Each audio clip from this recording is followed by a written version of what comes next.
নমস্কার, সুপ্রভাত। কেমন আছেন সবাই?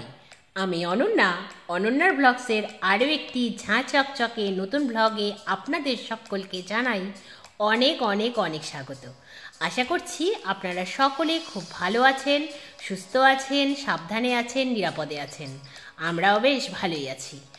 আজ দিনটি মঙ্গলবার, সকাল এখন 9টা মতো বাজে। আপনাদেরকে সাথে নিয়ে ঠিক এখন থেকেই আজকের ব্লগটি আমি শুরু করছি। যথারীতি সকালে ঘুম থেকে উঠে ব্রাশ করে ফ্রেশ হয়ে নিয়েছি। তারপর মায়ের হাতে হাতে টুকটুক করে বাসি কাজগুলো সেরে সকালবেলাকার চা পর্ব মেটানো হলো। তারপর চলে এলাম ঘরে এসেই প্রথমেই বেডটাকে গুছিয়ে নিলাম। তারপর এক এক করে ঘরে সব আসবাবপত্রগুলো মুছে ক্লিন করে নিলাম।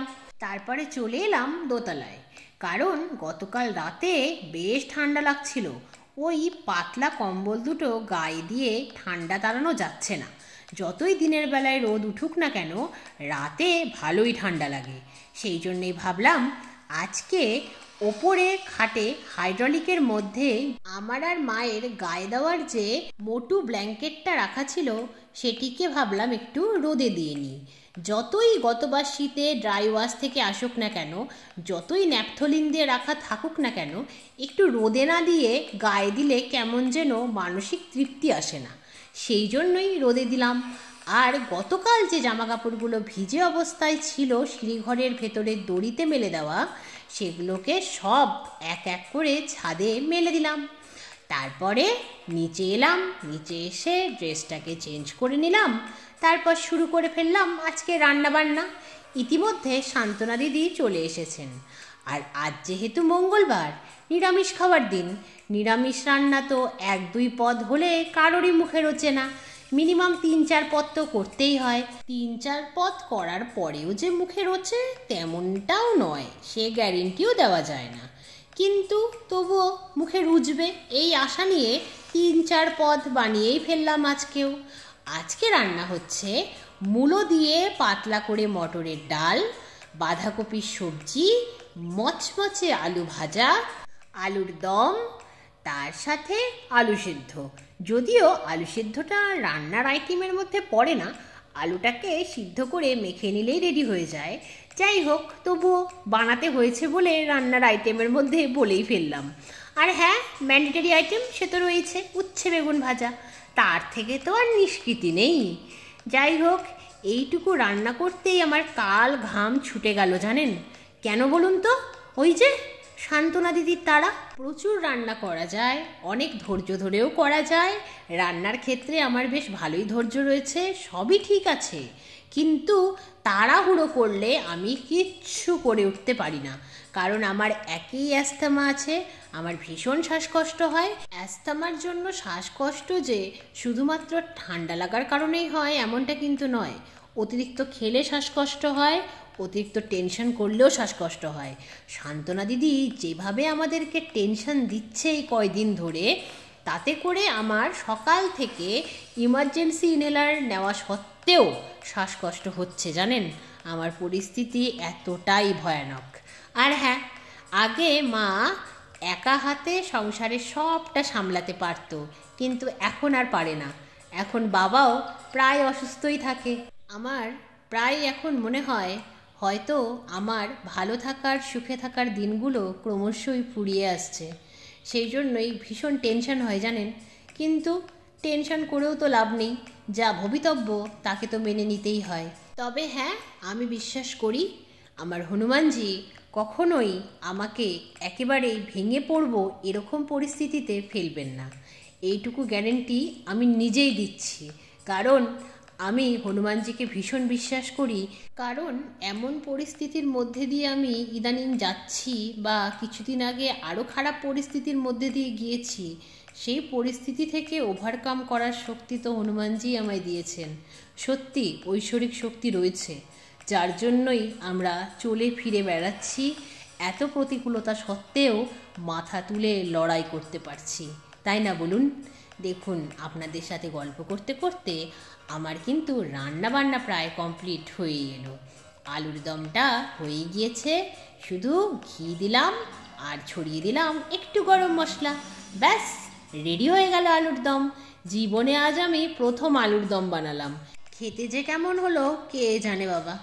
যাই হোক, খেলেই বোঝা যাবে জীবনে প্রথম বানানো আলুর দমের টেস্ট কেমন হলো। আজ আবার ভাত লাস্টে করেছি, নয়তো ভীষণ ঠান্ডা হয়ে যায় যখন আমি আর মা লাঞ্চ করি, সেই জন্যই ভাতটা লাস্টেই বানালাম। তারপরে যথারীতি বাসনগুলোকে কলতলায় নামিয়ে দিলাম, তারপর গ্যাস রান্নাঘর ক্লিন করলাম, তারপরে চলে এলাম ছাদে। সকালে যে জামা কাপড়গুলো রোদে দিয়েছিলাম সেগুলোকে তুলে নিলাম, আর ভিজে জামা কাপড়গুলো এক এক করে মেলে দিলাম। ছাদের কাজ সেরে নিচে গিয়ে ভাবলাম স্নানটা সেরেই ফেলি। এমন সময় নিচে গিয়ে দেখছি গেটের সামনে কে বা কারা এতগুলো ক্যারি ব্যাগ পাতা সব ফেলে দিয়ে গিয়েছে দেখুন। সেই জন্যই আবার সব কিছু ঝাড়ু দিয়ে পরিষ্কার করলাম। তারপরে স্নান সেরে এলাম। স্নান সেরে এসে করলাম লাঞ্চ, তারপর একটু রেস্ট নিলাম। তারপর বিকেল হতেই ছাদে গিয়ে জামা কাপড়গুলো তুললাম, গাছগুলোতে জল দিলাম। তারপর সন্ধে হতেই সন্ধে প্রদীপ দেখানো সেরে সান্ধ্যকালীন চা পর্ব মিটিয়ে মায়ের সাথে বেরিয়ে পড়লাম বাজারে। সবজি বাজার করতে হবে, তার সাথে কিনতে হবে ডাল, বিস্কিট, ওটস এইসব।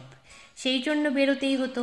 যদিও আরও একটি কারণ রয়েছে আজকে বেরোনোর, আগামীকাল বড়দিন, আর বড়দিন উপলক্ষে প্রতি বছরই কেক কিনে খাওয়া হয়, তাই এই বছরটাও তার ব্যতিক্রম করতে চাইনি। আজ যেহেতু কেক কিনতে বড়বাজারেই এসেছিলাম, তাই ভাবলাম গত সপ্তাহের মতো সবজি বাজারটাও এই তহবাজার থেকেই করে ফেলি। তহবাজারে এসে তো চক্ষু চড়ক গাছ, গত সপ্তাহের তুলনায় সবজির দাম অনেকটাই কমে গেছে। এখন 100 টাকায় এক ব্যাগ ভর্তি বাজার পাওয়াই যাচ্ছে। সবজির যা অগ্নিমূল্য হয়েছিল তাতে করে ভাবতেই পারিনি যে শীতে সবজির দাম কিছুটা হলেও কমবে। আশা ছিল, কিন্তু অগ্নিমূল্যের বাজারে মনে হতো না কমবে বলে। কিন্তু আজ বিশ্বাস হলো সত্যি সবজির দাম কমেছে। এখন রঙিন শাকসবজি খাওয়াটা মধ্যবিত্তের নাগালের মধ্যে। সবজির দাম কমেছে দেখে হাউমাউ করে অনেকগুলো বাজার করে ফেললাম। তারপর সব বাজারগুলো ব্যাগে ভরে যখন ক্যারি করতে হচ্ছে তখন যা কষ্ট হচ্ছে তা আপনাদেরকে বলে বোঝাতে পারবো না আমি। আমার তো হাত যন্ত্রণা কমেইনি, তার মধ্যে আমি এতগুলো বাজার টানছি, আমার হাত মনে হচ্ছে আজকে ছিঁড়ে পড়ে যাবে। কিন্তু কিছু করার তো নেই বলুন, আমার বাড়ির বাজার কে করে দেবে? আমি যে সম্পূর্ণ একা, না বাজার করলে খাবো কি? সেই জন্যই করতেই হয়, সমস্ত কষ্টকে মুখ বুজে মেনে নিয়েও করতে হয়। তারপর যথারীতি চলে এলাম বাজারের এই দিকটাতে, যেখানে দশকর্মা ভাণ্ডারগুলো সেজে উঠেছে ক্রিসমাসের সাজে। কি দারুণ লাগছে দোকানগুলো দেখতে, তাই ভাবলাম আপনাদের সাথেও একটু শেয়ার করে দিই। তারপর পানকলা কেনা হলো, কারণ আগামীকাল বুধবার, তার পরের দিনই তো লক্ষ্মী পুজোর পানকলা লাগবে।